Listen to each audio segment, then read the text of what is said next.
What's up mga kaprini ko dyan? Magandang umaga naman sa inyo. Ayan, kumusta naman ang umaga ninyo mga prinis? Anong mga ginagawa nyo ngayon? Ako kasi mga prinis, nandito lang ako sa bahay. Kasi hindi muna ako naglalako ngayon mga prinis. Pinapahinga ko muna ang aking mga binti at mga tuhod. Dahil may edad na mga prinis, madaling sumakit yung tuhod at mga binti sa kakalakad sa paglalako. Napakalayo naman kasi mga prinis ang nilalakuan ko ng aking mga panindang suman. Ayan, kailangan ko pang maglalakad ng 4 na kilometro.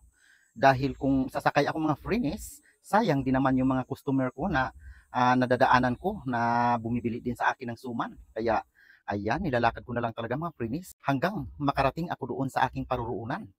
Lugar na nilalakuan ko mga friends, isang malaking subdivision yon. Pagdating ko doon mga friends, agad na iniikot ko yung mga paninda kong suman. May time talaga mga friends na mahina. Kahit gaano kalaki ang subdivision mga friends, hindi talaga nauubos yung mga paninda mo. Minsan may natirang mga 4 na piraso. Ayan mga frinis, dinadala ko na lang yan sa bahay at yan na lang ang ginagawa kong hapunan. Malaki naman din kasing tipid mga frinis kasi yung suma na 4 na tali, 2 kainan ko na yan mga frinis. Ibig sabihin, pampalit na yan ng kanin at ulam. Dahil yung suman, hindi mo na kailangan bumili pa ng ulam mga frinis kasi mabigat din siya sa tiyan, nabubusog ka na sa isang kainan. Hindi kasi nakakasawa ang aking mga panindang suman, mga frinis. Kahit araw-arawin ko pang kainin yan. Nasanay na kasi ako mga frinis, ang sarap-sarap din kasi. Kaya hindi ko ipagpalit ang suman mga frinis sa kahit anumang mga kakanin dyan. Kasi bukod sa hanap buhay mga frinis, nakakabusog pa. Pinagmalaki ko ang aking hanap buhay mga frinis na suman. Dahil 3 taon na ako dito mga frinis, tuloy-tuloy lang.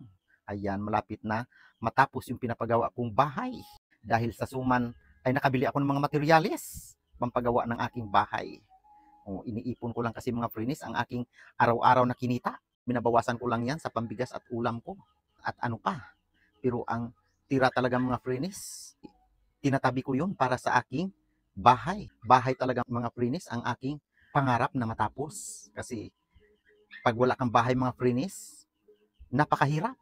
Oo, naranasan ko yun mga frinis nung nangupahan kami ng mga aking pamangkin nung bago pa kami dito sa Rizal.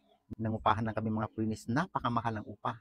Kaya mga frinis, nakabili ako ng lote, ayan, pinapatayuan ko agad ng bahay. Hindi man isang biglaan mga frinis, pa unti-unti lang. Alam nyo naman, ang suman ay hindi naman kalakihan ang kita.